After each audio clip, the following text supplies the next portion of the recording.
Good afternoon, everyone. It's so thrilling to see so many of you here today. Each one of you has played a role in building AJC's architecture of relationships, brick by brick over decades, to ensure that the Jewish people have a voice wherever we are in the world. I really wish I could thank each one of you personally, but I just wanted to offer a few special thank yous before we begin. First to Debbie Seidoff, our incoming Executive Council member as of June, and our chair of Project Interchange. To our past LA presidents who are here with us this afternoon, Dick Volpert, Sherry Weinman, Frederick Levin, and Peter Weil, and of course our current president, Dean Schramm, and to all of the members of our Board of Governors for your incredible leadership on the national level. I also want to recognize a past national president who's joined us this afternoon, Howard Friedman. And finally, I would be remiss if I didn't thank our generous sponsors and contributors to this afternoon's events, who are listed in your programs and who made this event possible. Thank you all for your tireless efforts and your commitment to AJC. We are profoundly grateful for your leadership and your generosity. I also want to thank and recognize the professional team in AJC LA, our development director, Marla, Myra, Gosha, Siamek, Anna Prager, Mariella, Zev, Marciano, Amy, Annabelle, Dan, and Emily. You're the heart of this organization, and it's your passion and your dedication and long hours that make all of this possible. And for that, I'd like you to please stand up and be recognized.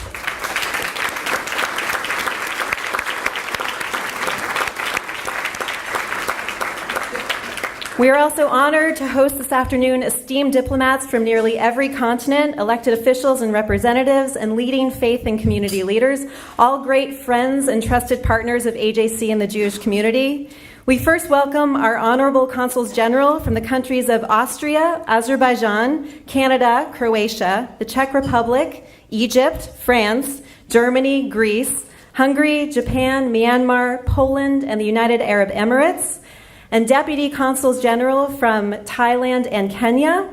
And the following elected officials have joined us today: California State Treasurer John Chung, Los Angeles Assessor Jeffrey Prang, Los Angeles City Controller Ron Galprin, Los Angeles City Council members Bob Blumenfield and Paul Koretz, and we have representatives from the offices of Senator Dianne Feinstein, Congress members Javier Becerra, Loretta Sanchez, and Brad Sherman, LA County Supervisor Hilda Solis, LA City Council member David Ryu, and Assembly members Richard Bloom, Matt DeBobne, and Eric Linder. And last but not least, our faith and community leaders. Bishop Dr. Kenneth C. Ulmer, the leader of Faithful Central Bible Church in Inglewood and president and founder of the Ulmer Institute. The very Reverend Father Bagrat Berjekian of the Western Diocese of the Armenian Church. The very Reverend Father John Bacchus, of the Dean of St. Sophia Cathedral, Mr. Randolph Dobbs from the Los Angeles Baha'i Center, the Reverend Dr. Drew Sams of Bel Air Presbyterian Church, and Dr. Jehun Lee, Director of USC's Center for Asian Pacific Leadership. Please help me give a warm welcome to all of our honored guests today.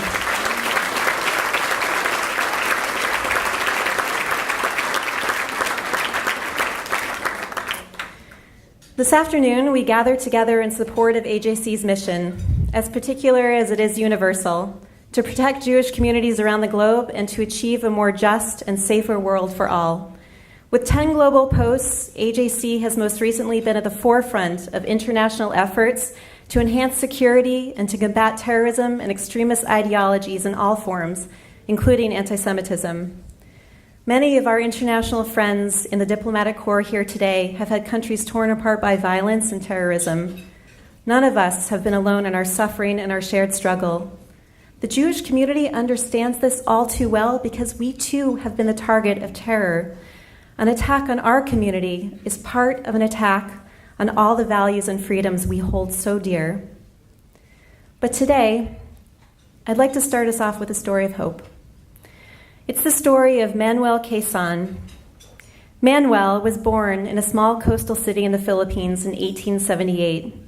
And after the Philippines gained independence, Manuel became its first democratically elected president in 1935. In 1940, an American businessman asked President Quezon to help save 1,200 European Jews. The businessman would open up his cigar factory for the Jews, but President Quezon and his government would have to do what no other government was doing at the time: grant entry visas. Defying his critics in a public ceremony, President Quezon issued a public proclamation granting not 1,200 but 10,000 visas to Jewish refugees, and he made the following prophetic comments. The people of the Philippines will have in the future every reason to be glad that when the time of need came, our country was willing to extend a welcome hand. The Jewish people will one day return the favor. Those words may have seemed a bit far-fetched at the time, but today the proud men and women of Israel are saving thousands of lives all around the world, including in the Philippines. In 2013, 125 Israeli doctors and soldiers landed in Manila immediately following the typhoon, assembling a field hospital and bringing medicine and emergency supplies. On the second day, the Israeli doctors delivered a healthy little girl for a young Filipino woman. The new mother, thankful to the foreign doctors, decided to name her new baby Israel. Manuel Quezon's story holds many meanings today for us. It's the story of refugees, the hope of Israel, and of individuals who, in defining moments, take courageous actions to change the world and send ripple effects far into the future. This is the lesson and legacy of AJC that began 110 years ago and in Los Angeles by the great Neil Sandburg, who had the strength of vision to build bridges to all in our community and across the world. If there's anything that my generation has learned from those like Neil, it's that we must reject the argument that we are powerless in the face of evil as individuals and when we unite.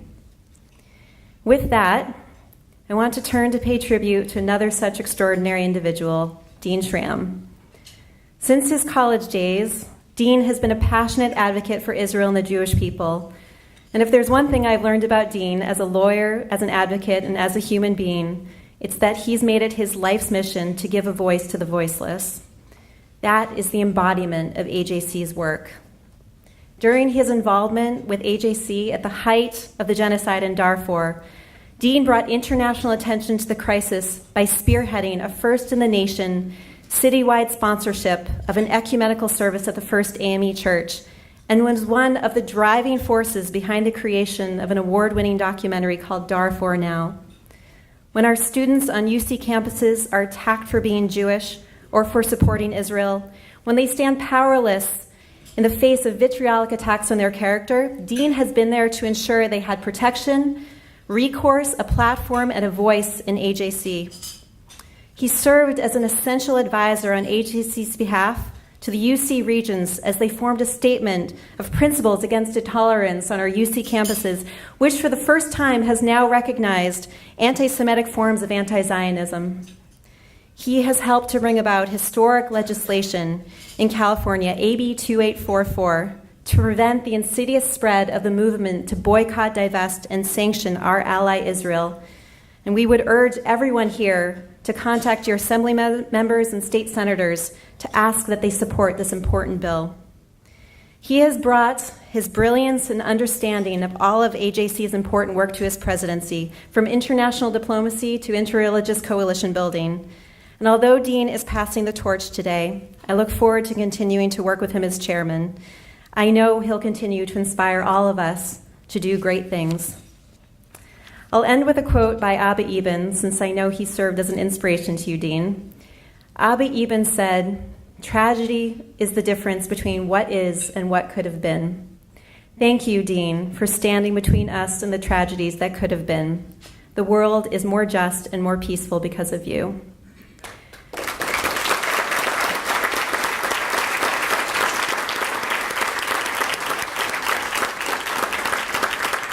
Before I ask Dean to come onto the stage, I just want to explain what we're giving you as a gift. For many years, AJC LA has held an annual Hanukkah celebration. And because the story of Hanukkah circles on the themes of religious freedom and rededication, we couldn't think of a more fitting and powerful symbol of your presidency, Dean, than a Hanukkah. We hope this will become part of your family's Hanukkah traditions, and we've also captured some of your family's AJC moments in a frame for you as a keepsake. So if you could please come up onto the stage.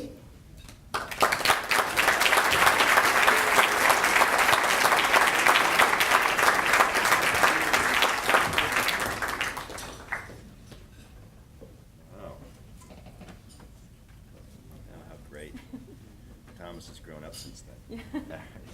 Thank you so much.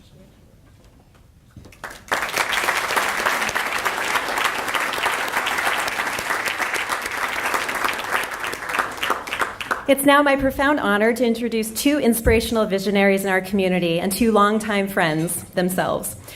First, Dr. Kenneth Ulmer, the bishop and leader of Faithful Central Bible Church and one of the most important religious and community leaders we are blessed to have here in Southern California. In addition to being a champion of the African American community, Bishop has been a staunch supporter of the people of Israel and the Jewish community. As founder of the Ulmer Institute, an innovative organization focused on addressing issues related to psychological trauma in urban areas and a visionary dedicated to addressing great social challenges, he has the gift of recognizing not only our collective human traumas, but also the divine power we all share to heal each other's wounds when we work together. Bishop, thank you for your friendship, partnership, and support of AJC, and for collaborating with us for decades to serve our communities. And also a man who needs no introduction, of course, Rabbi Gary Greenbaum. Gary was AJC's LA director for over a decade and national director of interreligious and intergroup relations. Gary has dedicated his life to building bridges between the Jewish community and leaders of a variety of faiths, ethnic groups, and foreign governments. He is the master of relationships, working always to develop greater understandings among people of different backgrounds and beliefs. And many of us here, including me, have been blessed to call Gary both teacher and mentor. I'm humbled to share the stage today with these two great individuals. Please help me welcome Bishop Kenneth Ulmer for the invocation, followed by Rabbi Gary Greenbaum for Hamotzi.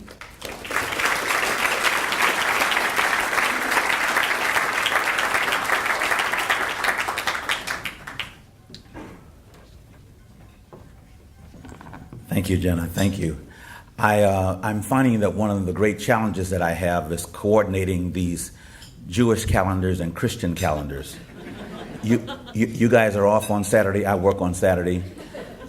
Monday is my Sabbath, and here we are gathered here to have a party going on. So I'm trying to work that out.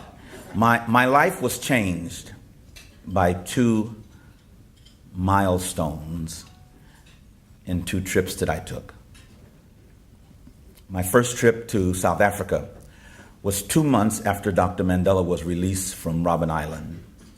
I met him in his backyard. One of my prized possessions is a picture with this great iconic giant. Significant to me because it was for me a connection with my ethnic roots. Several years later, with a trip sponsored by my dear friend and great bridge builder, Dr. Jack Hayford, I took my first trip to Israel, and again my life was changed. For it was there that I made a connection with my spiritual roots, and my life has never been the same.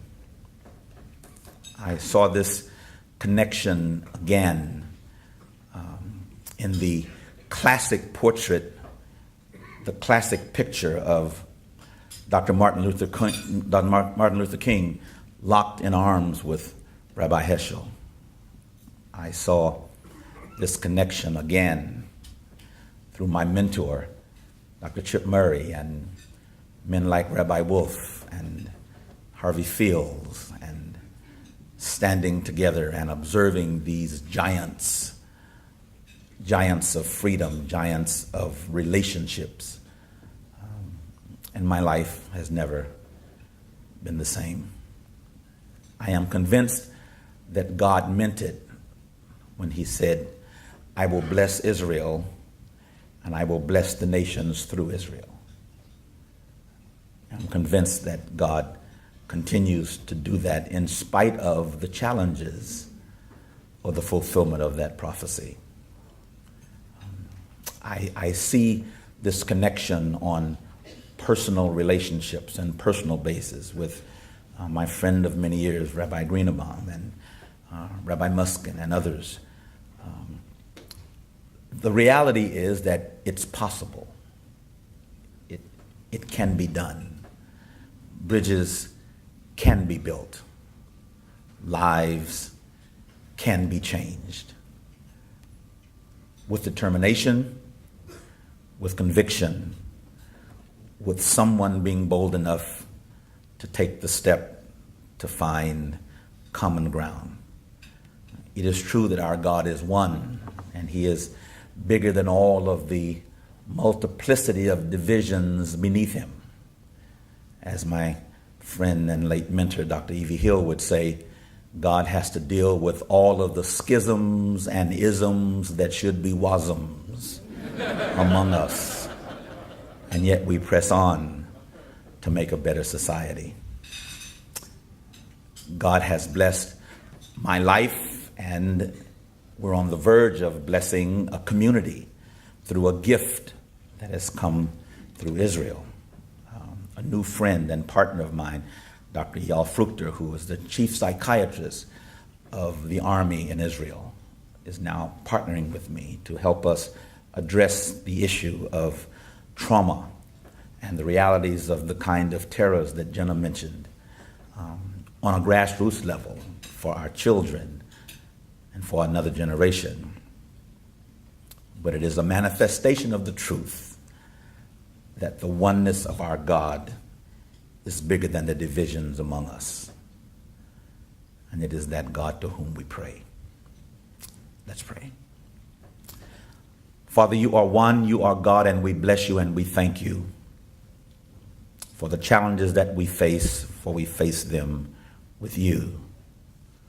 For the obstacles that we face, for we face them with you. For the opportunities that we face, for we face them with you. And so we do ask that you would go before us to lead us, beside us to protect us, behind us to push and encourage us, above us to cover us, beneath us to sustain us, and in us to fill us with your love, with your righteousness, that our lives might bring honor and glory unto you. In your matchless and mighty name. Amen.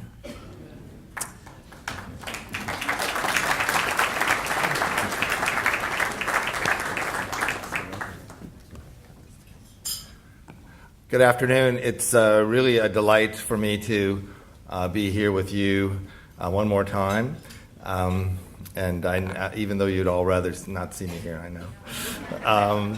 But I'm just delighted in particular to be here and to be on this stage with Dr. Bishop, Dr. Ulmer, Kenneth Ulmer, who he and we do go way back. We go back, I was sitting remembering, we go back to 1990 when I first came to Los Angeles to head AJC. And what really brought us together, although we certainly share values and visions, what really brought us together was we share a teacher. And that was Rabbi Dr. Michael Signer of blessed memory, who said to me, you need to call this man, you need to know this man in this city. And it was really the beginning of a beautiful friendship. So I'm delighted to be here, and I promised Jana that I wouldn't go on and on. So we will now move to Hamotzi, which is about bringing people together and sharing bread, sharing sustenance as one family. So.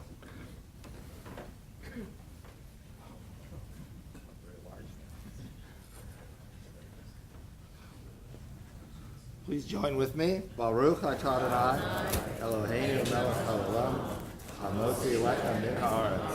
Amen.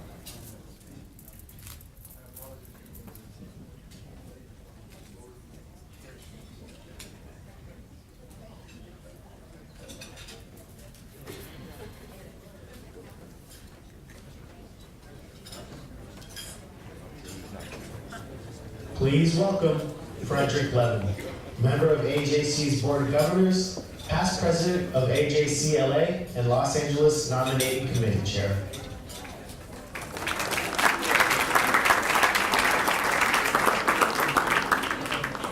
Good morning, everybody. As you've just heard, I am the chairman of the nominating committee for this year, and I've had the honor and privilege of leading that group.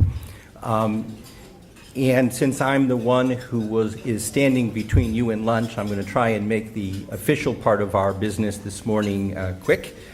In a moment, I'm going to call for a voice vote to elect our new slate of officers. The slate is printed on a card that should have been on your chairs. If you take a moment, it's on the back side of that to peruse the list.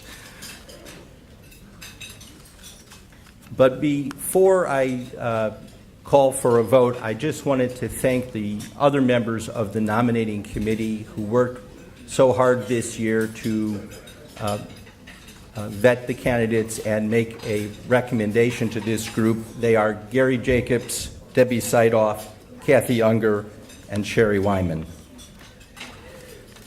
Thank you to all of you. For 110 years, AJC has stood for the values of religious freedom and pluralism, civil rights, and inclusiveness at home and around the world.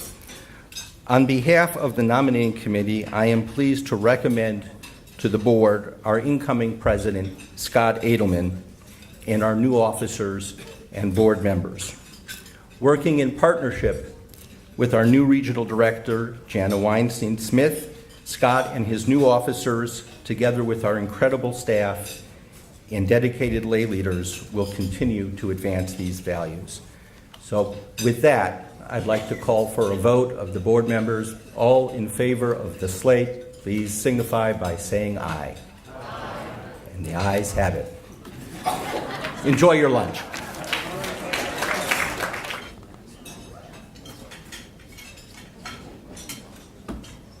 Two years ago, at the AJC LA annual meeting when I became regional president, I expressed grave concern about the foothold the BDS movement was gaining on U.S. college campuses. I could not have imagined at the moment I gave that speech that later that very same week, AJCLA would be called into action to respond to an attack by pro-BDS forces on a student at the campus of UCLA. Over the course of these past 2 years, AJCLA has been called to assist UCLA students on 4 occasions, in each instance requiring the formation of a legal team to assist in their fight. And these students have indeed fought back. They were targeted for attack because they were leaders at UCLA, did not support the BDS movement, exposed the injustice of the views which serve as the core of the BDS narrative, and fought for other students to be free from the coercive, corrosive, and divisive impact of the BDS movement. From their stories, you will see that their fight took a great personal toll, yet each of these students made the choice to stand up, to speak out, and to take action. For this reason, we are proud to present each of them today with AJCLA's Moral Courage Award. Lauren Rogers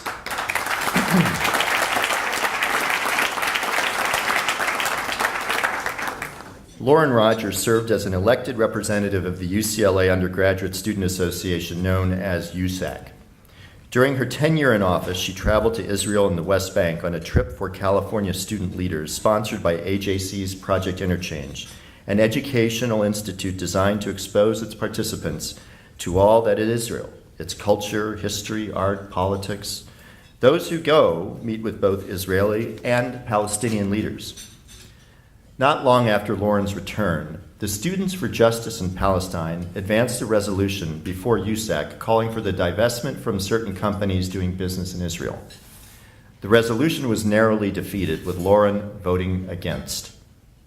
Shortly thereafter, Lauren was sued by SJP before the UCLA Student Judicial Board for having a conflict of interest when voting against the resolution because she had gone on a trip to Israel sponsored by a Jewish organization. Upon learning of this, AJCLA assembled a legal team to assist in Lauren's defense. despite the fact that Lauren was forced to defend herself during midterm exams. She dove in, working with her lawyers to fight off SJP. Actual lawyers were not permitted in the hearing, so Lauren had a student lawyer represent her, prepped by her legal team. Lauren's hearing before the Student Judicial Board lasted 5 hours. They issued an opinion shortly thereafter, and Lauren won. After the initial USAC vote on the pro-BDS resolution and throughout this period, Lauren was maligned on social media by pro-BDS supporters to the extent that she removed herself from standard social media sites. At one point, she was compelled to obtain campus security due to concerns about her physical safety. Yet not only did Lauren prevail, she told her story to 2,000 attendees at AJC's Global Forum last year, shining a light on the nefarious tactics of BDS proponents. I would like to acknowledge several members of Lauren's legal team who are here today. Here, I believe, are Honey Amato. I don't know if Honey is here. She was supposed to be. Yes? No? Frederick Levin is here. Frederick, who is our attorney. Unable to be here today are Marshall Grossman and Lauren's student lawyer, Ian Crowcroft. And I would like to call Lauren Rogers to the stage to receive her Moral Courage Award.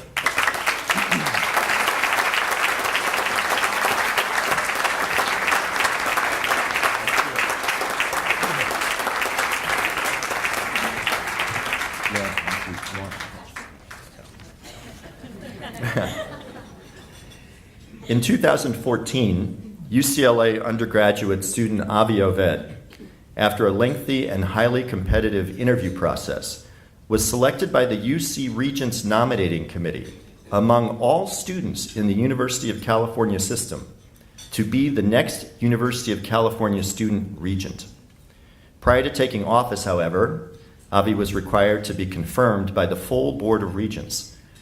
This should have been a period of great celebration over a wonderful achievement. Yet SJP stepped in and attempted to derail Avi's confirmation by filing a complaint with the UC Student Association, or UCSA, which is comprised of student representatives from all UC campuses. Their meritless charges essentially suggested that because Avi was a pro-Israel student, that he would have a conflict of interest should matters concerning Israel come before the Board of Regents. Avi was castigated on social media and in the student press and had to defend himself at a hearing before the UCSA. AJCLA reprised the legal team who represented Lauren Rogers to address the legal issues implicated by this frivolous complaint against Avi. We also commenced conversations with several of the regents to apprise them of our view of the facts and to help move Avi's confirmation forward no matter what action might be taken by UCSA. To the regents' credit, they ignored the UCA's recommendation to delay his confirmation and voted to confirm Avi to the Board of Regents as scheduled. Avi's 2-year term comes to a close next month. One of the regents who has served on the board for the last 10 years recently told me that Avi has perhaps been the finest and most effective student regent ever to serve.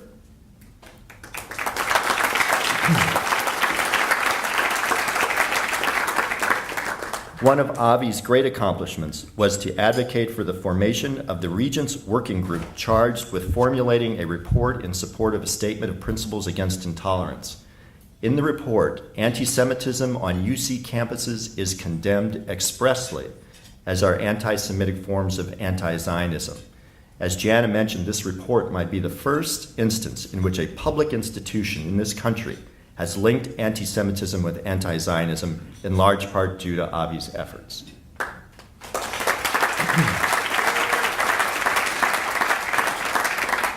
In addition to Marshall Grossman, Frederick Levin, and Honey Amato, who were consulted on Avi's matter, so too was Reeve Chudd, who gave generously of his time. Thank you, Reeve. Avi, please come on up so we can give you your Moral Courage Award.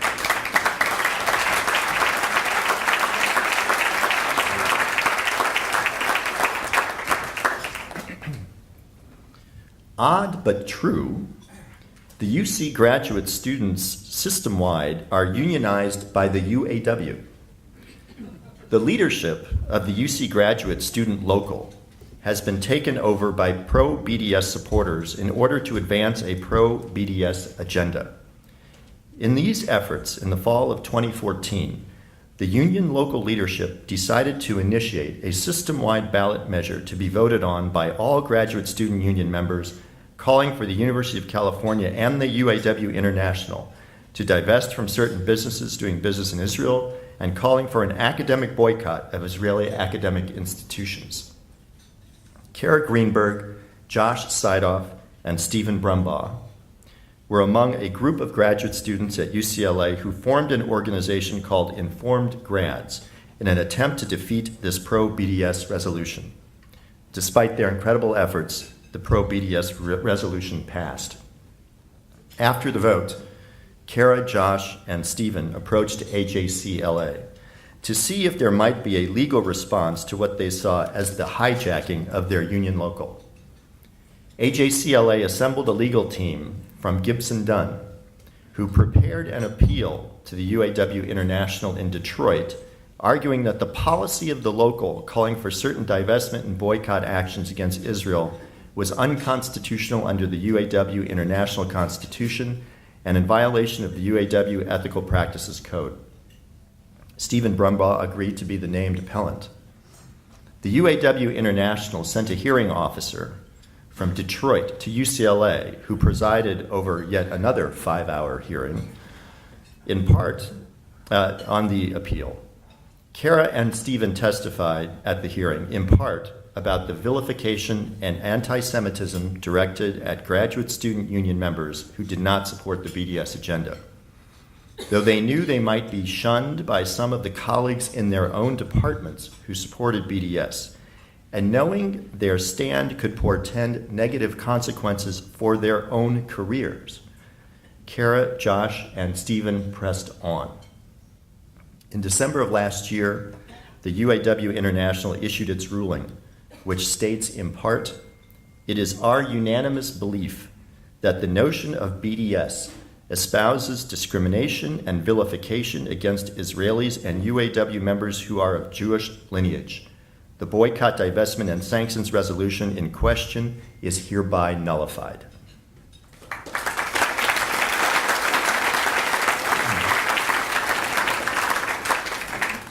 Despite this unequivocal ruling of the UAW International, the local union continued to tout the passage of its pro-BDS resolution and appealed the International's ruling to its public review board, comprised of 5 academics spread throughout the country. Again, the Gibson Dunn team went to work. Just last week, we received the ruling from the public review board affirming the International's decision to nullify the local's resolution.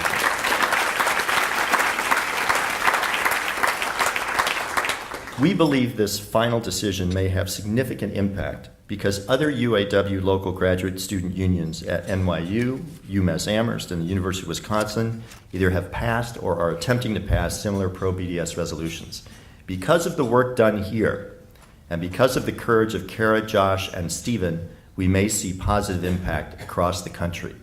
I want to acknowledge the Gibson Dunn team led by our new president, Scott Edelman, and including counsel at the hearing Jesse Gabriel and Will Bryan, and also including Lauren Eber, who was central to these efforts before she left Gibson for Warner Brothers. I know they're here. Could you please stand?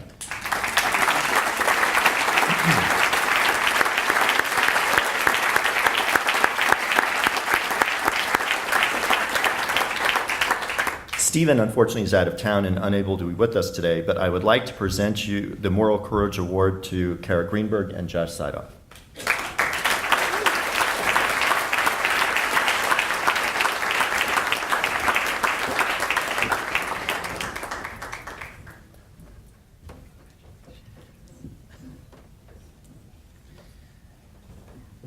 Last but not least is Milan Chatterjee. Milan is a second-year law student and the president of the Graduate Student Association at UCLA. Several months ago, towards the end of 2015, the GSA was asked to use certain of its discretionary funds to support a student organization's activities at a diversity fair on campus. The executive committee of the GSA, known as the GSA Cabinet, agreed to provide the funds with the proviso that they not be used for either pro or anti-BDS activities. The Cabinet unanimously wished to remain neutral on the issue. Milan conveyed the stipulation to the representative of the student organization receiving the funds.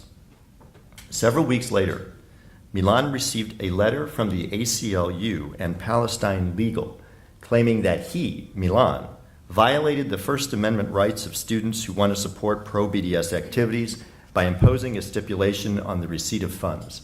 This letter was sent to the UCLA chancellor as well as other administration officials. The letter contained numerous factual inaccuracies, and its legal conclusions were spurious.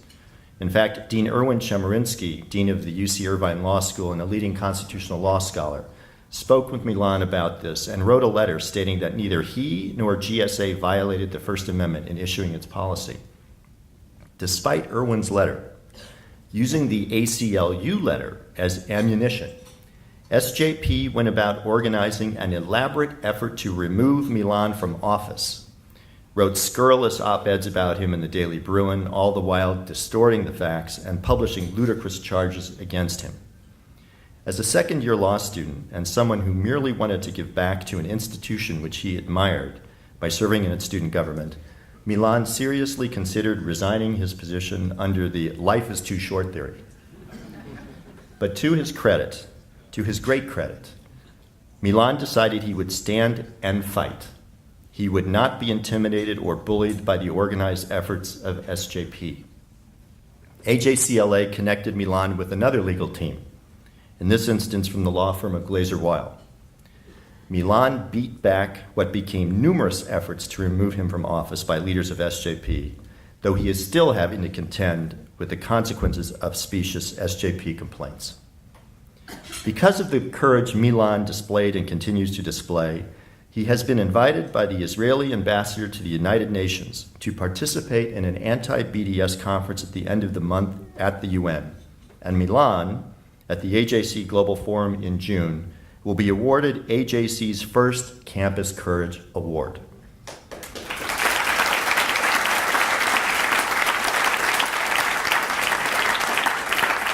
Before I introduce Milan, I would like to acknowledge the lawyers at Glazer-Weil who have been representing Milan, Peter Weil and Julie Chernow. Are they here? Julie Chernow and Peter? They were here. There they are.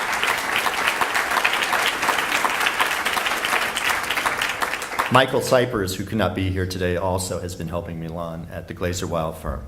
Milan, please come up and be awarded your Moral Courage Award.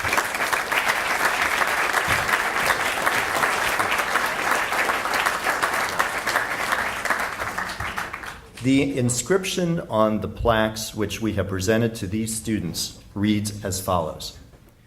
In recognition of your exceptional commitment to stand against injustice and to advance the cause of the security of the State of Israel and the Jewish people, with gratitude, AJCLA bestows upon you this Moral Courage Award. After hearing their stories, I know that you will agree with me, these awards are well deserved.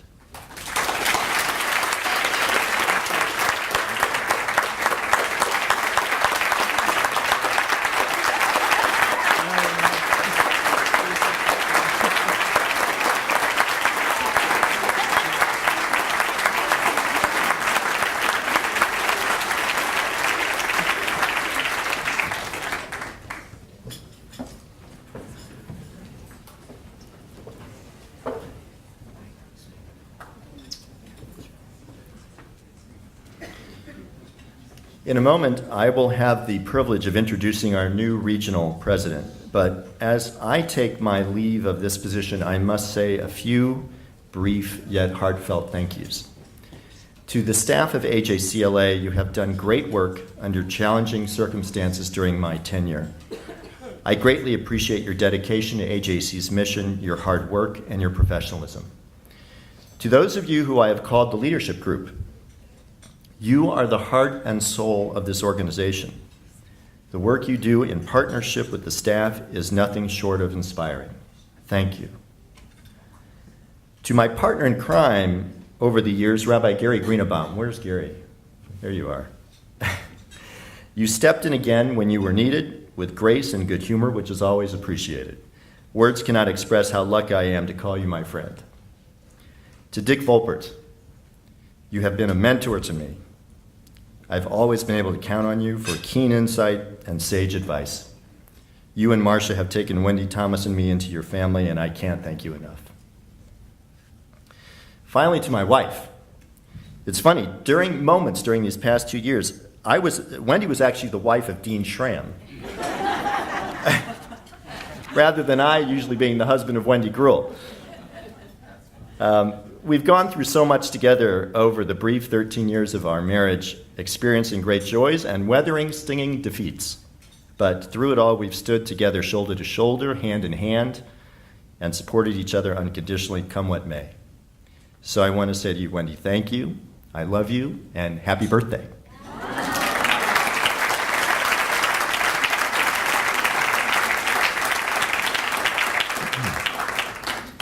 Scott Edelman has demonstrated extraordinary leadership in his law firm, in the Jewish community, and in the city of Los Angeles.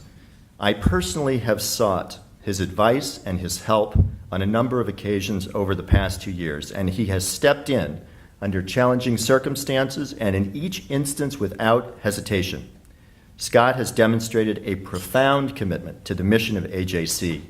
I know that he will be a terrific regional president, and I greatly look forward to working with him. Please stand and join me in welcoming AJCLA's new regional president, Scott Edelman.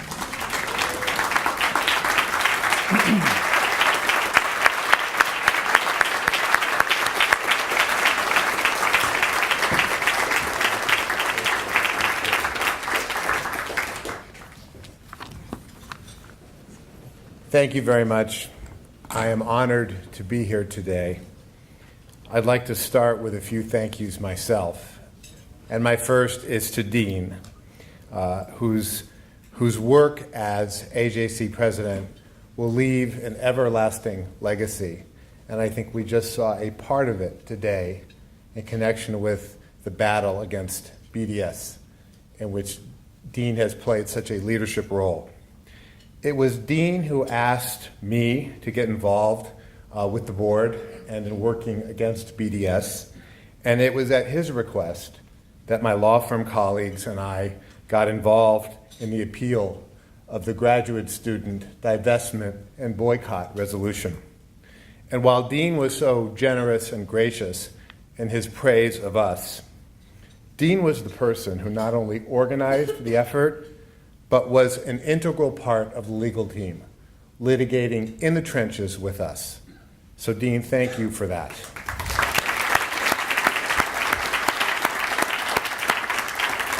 I'd also like to thank the nominating committee and its chair, Frederick Levin.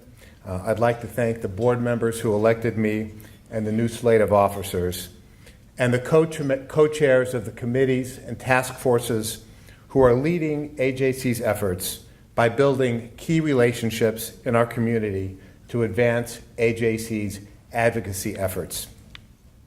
And finally, Marla Abraham, AJC's Regional Director of Development. My wife, Susan, and I had the pleasure of working very closely with Marla in connection with the Learned Hand Award. And Marla was responsible for my being included in 2 AJC missions overseas, which I will talk about in a moment, but which were transformational experiences for me. And Marla has made us feel very much a part of the AJC family. So thank you, Marla.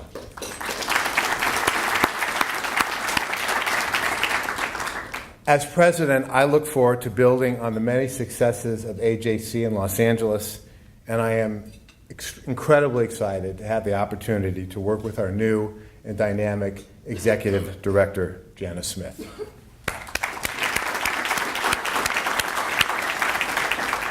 I thought I would spend, recognizing that I am not the keynote speaker today, so I'm going to try to get through this quickly, but I thought I would spend just a few moments talking about what attracted me to AJC in the first instance. Before I really understood what AJC does, I was impressed by the people I knew who were involved in the organization. My first exposure to AJC was through Howard Friedman, a former regional and then national president, who is here today with his wife Wilma and their very close friend, who happens to be my mother, Marcia Edelman. It was Howard's broad understanding of the world and his passion for AJC that made an impression on me when I was a college student. And then Bruce Raymer, another regional and then national chair of AJC, whom I met through our mutual involvement on the board of KCET. He further confirmed my perceptions of the quality and the importance of the organization and the people that it attracts. In February of last year, I had the opportunity to travel on a 10-day diplomatic mission with the AJC, led by David Harris, its CEO, to several European countries, a trip which culminated in Israel. And it was a fascinating trip that gave me a window into the world of AJC's global diplomacy. There were about 10 of us, and we started every day at 8:30, dressed in our business suits, to meet the prime ministers, the presidents, the ambassadors, and the Jewish community leaders of each country that we visited. Then last month, just a month ago, a group of us traveled to Germany for a week as guests of the German government. We again met with a broad array of leaders. We learned about the impact of Germany's recent absorption of over 1 million refugees from Syria, Iraq, and Afghanistan, and answered a lot of very concerned questions about our presidential elections. I was surprised to learn that Germany has the second largest Jewish population in Europe, after France, with approximately 200,000 Jews. But it was not until these trips that I understood the role at the international level that AJC plays, with offices in Berlin, Brussels, Jerusalem, Paris, and Rome, and several global institutes that focus on Latino and Latin American affairs, the Asia Pacific, and Africa, among others. AJC is viewed not just as the spokes-organization for American Jews, but in many ways for the worldwide Jewish community. It is compelling to see the respect that is held for AJC at the highest levels of foreign governments. And of course, this is on top of 22 regional offices that AJC has in the United States. For more than a century, AJC has been the leading global Jewish advocacy organization.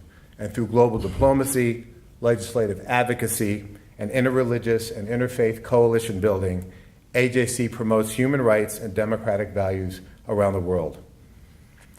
Most importantly, from my perspective, this is not an organization that is premised on Jews talking to Jews. What attracts me most about AJC is its outreach to the non-Jewish world, as exemplified by our many very important guests here today. We are very appreciative of the presence today of the many clergy of different faiths, the consuls and deputy consul generals of 15 countries, and a wide array of elected officials and their representatives. Our relationships with you are central to our mission. I would like to conclude with a collective call to action. Like many in this room, I am the product of recent immigrants. And during a recent visit I took with AJC to Ukraine, not far from where my grandparents came, I could not help but think about the enormous good fortune I have to be where I am today. Because of the sacrifices of my ancestors, I live in the greatest country in the world, where all of us enjoy freedom and access unparalleled in history. Yet I accept this nomination and the commitment and responsibility it entails, because we cannot take our freedoms for granted. We live in perilous times, and there is important, critical work to be done. We must fight against global anti-Semitism, all forms of bigotry, and the spread of radicalism and extremism. We must promote Israel's place in the world and a recognition of its right to exist. We must remain vigilant in monitoring the conduct of a dangerous regime in Iran and working to prevent its pathway to nuclear weapons capability. We need to protect not just the freedoms we enjoy, but promote those of others. We must do all of these things through coalition building and interfaith dialogue. At a time when we are witnessing greater hostility directed at Muslims entering the United States, AJC just appointed a 27-year veteran of the State Department, Robert Silverman, to serve as the U.S. Director of Muslim-Jewish Relations. AJC is the first mainstream Jewish organization to organize this level of outreach to the Muslim community. AJC does not sit still. Los Angeles is at the center of these efforts. We have over 100 consular posts, a diverse and thriving civil society of many different communities, and the second largest and most vibrant Jewish community in the country. I look forward to working with the very talented board and staff of AJC as we continue this important work. Thank you.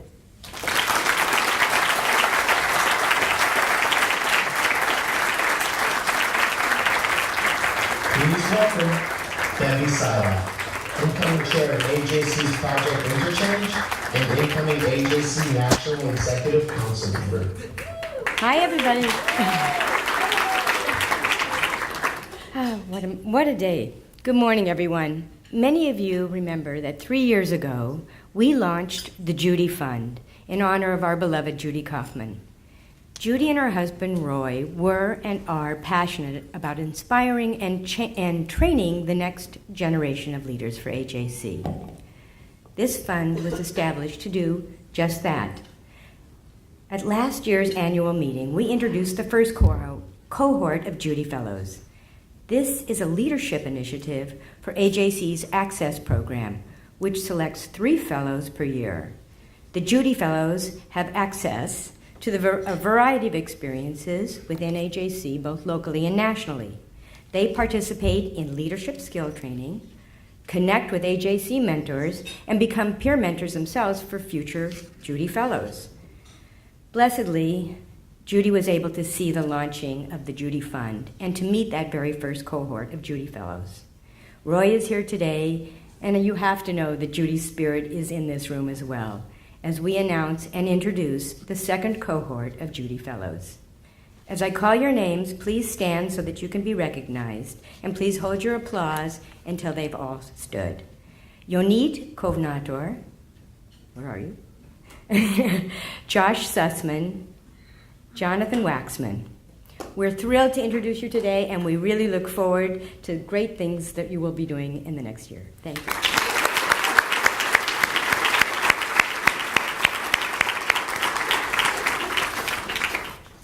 I also have the very mixed honor of acknowledging a senior member of AJC's Project Interchange. I'm not going to cry yet, but she is a key member also of AJC's LA team. Very sadly for all of us, my boss and bosom buddy, Myra Clark-Segal, is returning to Israel with her family in the coming months. Myra has been a partner, a mentor, and a cherished friend. She is smart, creative, and a powerful leader for Project Interchange. I know how privileged I and all of us have been here in LA to have her with us, and I know how much her staff will miss those in-person working relationships that have developed and the deep friendships that they enjoy. I refuse to say goodbye. You have our deepest gratitude for who you are and for all that you have done. So for now, we're going to send you a huge toda and a lihitraot and every blessing to you and your family as you go from LA back to Israel and come back again, I hope. And finally, it really is my honor to introduce our own Jason Isaacson. Jason serves as AJC's Associate Director of Policy and Director of Government and International Affairs. He's based in the Washington, D.C. office, where he directs legislative advocacy work on Congress and AJC's critical diplomatic efforts around the world, including Europe, Middle East, North Africa, and Asia. What's left? In the course of Jason's 2-decade-long career with AJC, he has coordinated many AJC ministerial meetings throughout the world, including numerous visits, which were the first visits by any American Jewish NGO. Among his many accomplishments, Jason directed the opening of AJC's Transatlantic Institute in Brussels in 2004. And not do you remember, we were there for that. This strengthens the transatlantic cooperation on Middle East policy. Jason also received many distinguished honors for his work.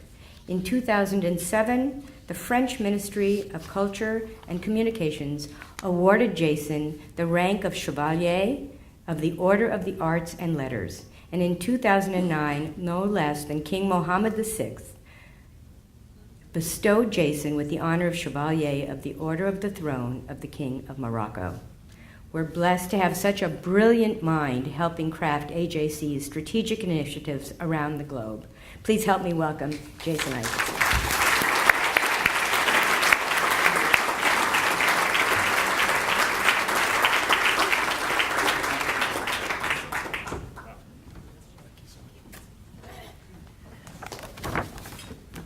Good afternoon. Thank you, Debbie. Thank you for welcoming me back to Los Angeles. And thank you for the opportunity to present to you AJC's concerns and perspectives on the global challenges of terrorism, extremism, and anti-Semitism. But before turning to that grim but essential topic, I'd like to spend a couple of minutes building on the comprehensive remarks of Scott and Dean and Jana, and talking about AJC's vision, its place in the world, and my experiences as a staff partner of the AJC lay leaders and supporters in this room. When I came to AJC in 1991, after a number of years on Capitol Hill and in journalism, it was just after an American-led coalition had driven the Iraqi army out of Kuwait, just as the Soviet Union was collapsing, and just before the Middle East Peace Conference in Madrid. It was a time of revolutionary change for Israel and its neighbors, and I have spent the last 25 years working side by side with David Harris and a skilled and dedicated team of AJC staff and lay colleagues, including such Los Angeles giants as National Presidents Howard Friedman and Bruce Raymer, capitalizing on that change, expanding Israel's diplomatic horizons, and helping to safeguard Jews and the political and social contexts in which Jews and other minorities can survive and thrive. Israel had a seat at that historic Madrid Peace Conference in October of 1991, but aside from Egypt and less formally Jordan, it had no serious relationships at that time with Arab states nor with dozens of so-called non-aligned countries. An important part of AJC's mission from that point onward was and remains to help secure Israel's strategic and political position in its region and to build new links for Israel, not only with states in the region, but beyond, particularly in the states that had been allied with Moscow in the Cold War. We have steadily built those relations. We have used the leverage of our American political engagement and, frankly, our legacy of discretion and success to open the doors of policymakers and opinion makers, from the Arabian Gulf to Eastern Europe, from South and East Asia to the former Soviet republics, and in North and Sub-Saharan Africa. We have taken thousands of policymakers and thought leaders to Israel from across the United States and around the world on eye-opening, bias-reversing trips organized by Project Interchange, an institute that is so fortunate to have Devi Sadoff as its new leader. We have done important favors for many governments, championing NATO accession for Eastern European states that have lived up to the potential we foresaw as allies of Israel, advocating debt relief and expanded U.S. aid for Jordan, free trade agreements for Oman and Morocco, the restoration of U.S.-Egyptian strategic partnership after the Muslim Brotherhood's ouster, a civil nuclear agreement with India, the selection of Abu Dhabi as host of a UN renewable energy agency, all to gain and entrench our access to increase our political capital.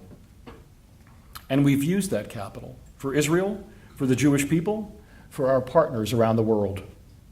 A couple of months ago, Israel's energy minister approached AJC Jerusalem to ask if we could help the minister get a meeting with his counterpart from a certain Arabian Gulf state when the two were scheduled to be at an international conference in the United States. There's no ongoing contact between the two governments. Israel turned to AJC.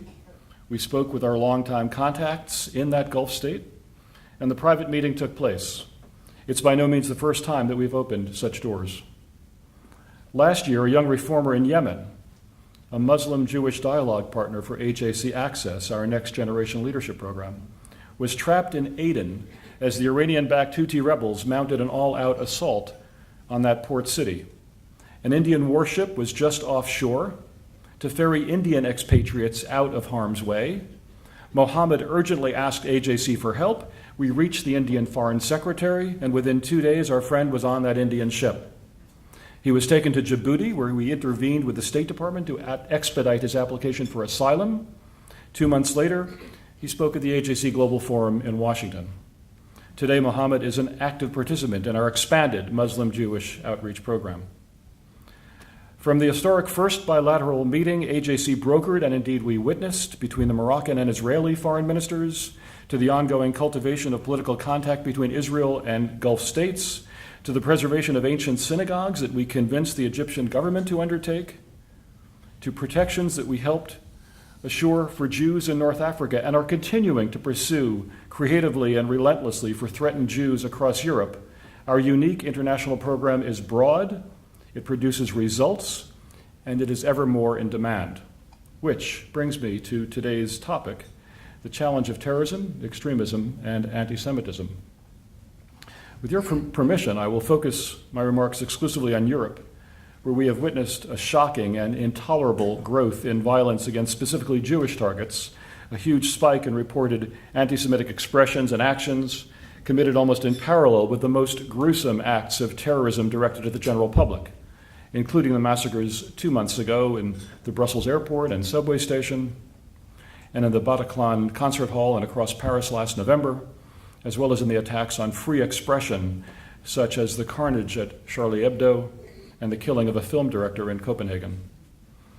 13 days before we convene the 2016 AJC Global Forum in Washington, where 2,500 of our members and guests from more than 70 countries will take part in multiple sessions on the causes and effects of terrorism, extremism, and growing anti-Semitism, and on strategies to confront these phenomena. The issue we're discussing this afternoon is very clearly at the top of AJC's policy concerns.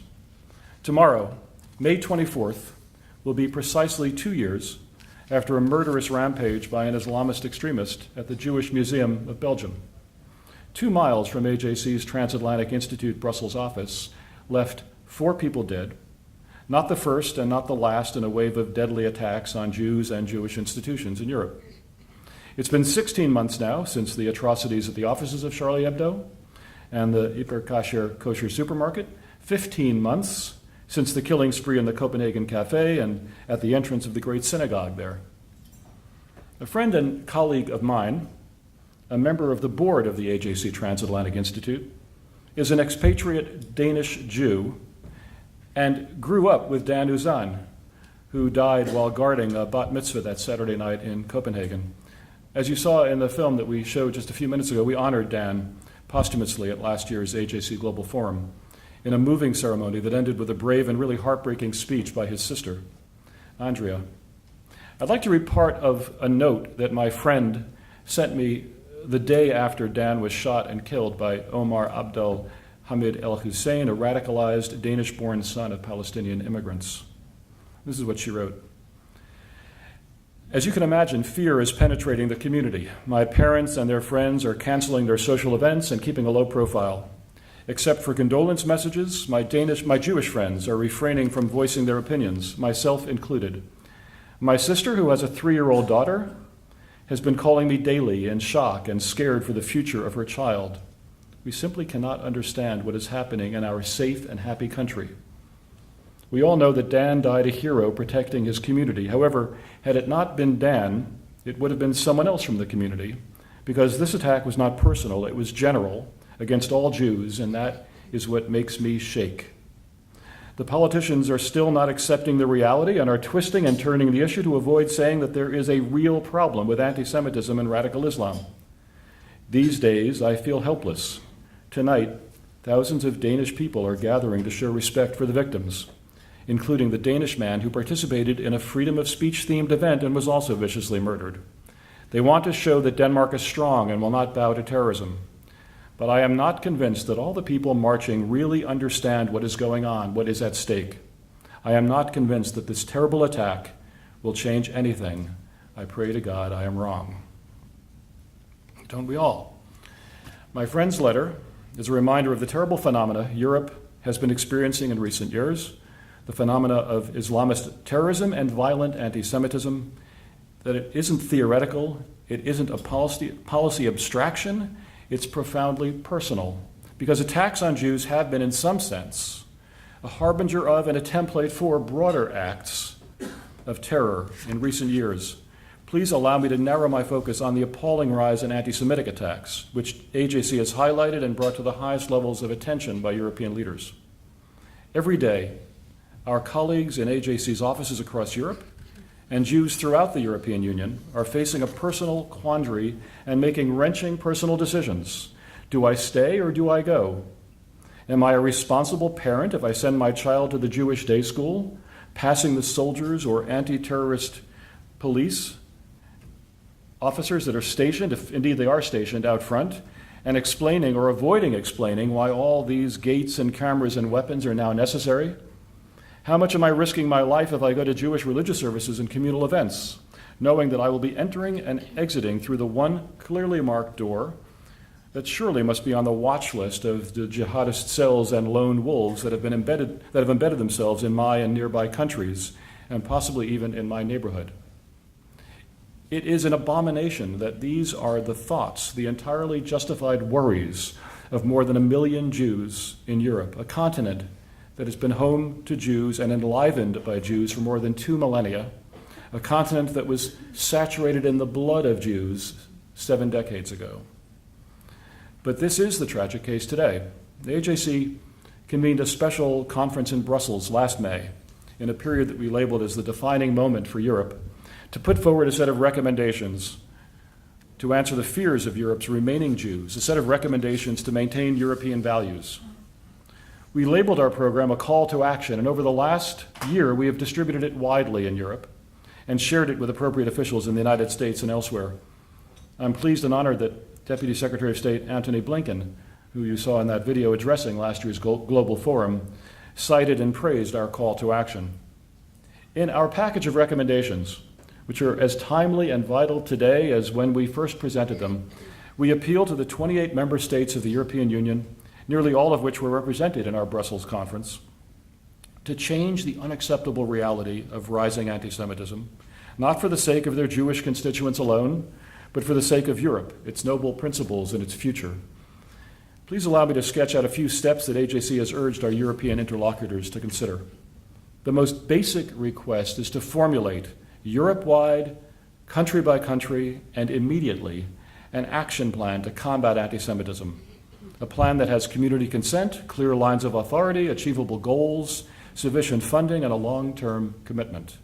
The first step, a step already taken by many national leaders, including Chancellor Merkel of Germany, Prime Minister Valls of France, whom our colleague Simone Rodin, Director of AJC Europe and AJC Paris, accompanied to Israel just this past weekend, and Prime Minister Cameron of the UK. The first responsibility is to express at the highest levels that fundamental commitment to fight anti-Semitism. Heads of state must speak out clearly and sincerely. Members of the European Parliament and members of national parliaments must create platforms to affirm solidarity with targeted communities and identify and censure the purveyors of this hate. Jewish communities and the general public need to hear directly from European leaders that anti-Semitism violates core European principles and will not be tolerated. Civil society, including faith leaders, must be summoned to carry the message that anti-Semitism is socially, politically, and religiously unacceptable. Second, we need to know as precisely as possible the dimensions and the sources of the threat we're facing.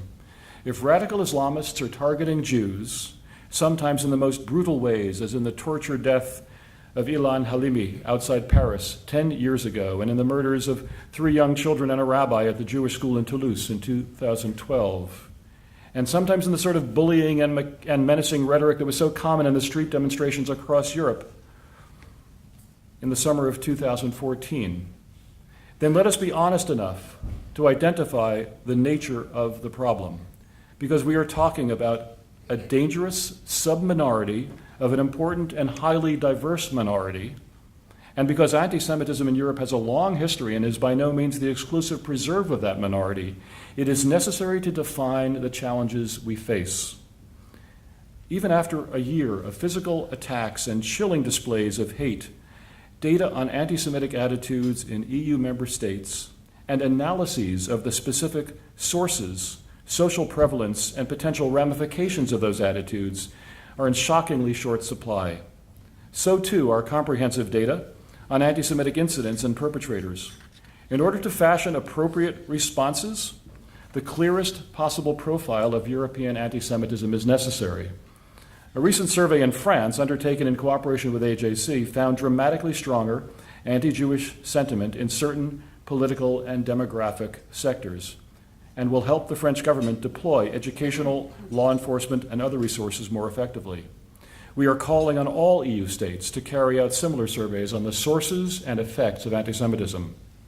Third, recognizing the very specific problem of alienated and vulnerable Muslim youth, we call on the European and its member states to formulate and implement broad-ranging counter-radicalization programs, working in partnership with Muslim and other faith and civil society leaders.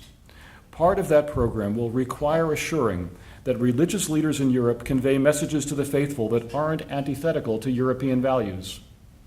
Part of it will require strict attention to and prudent steps against the radical preachings now commonly disseminated in European prisons.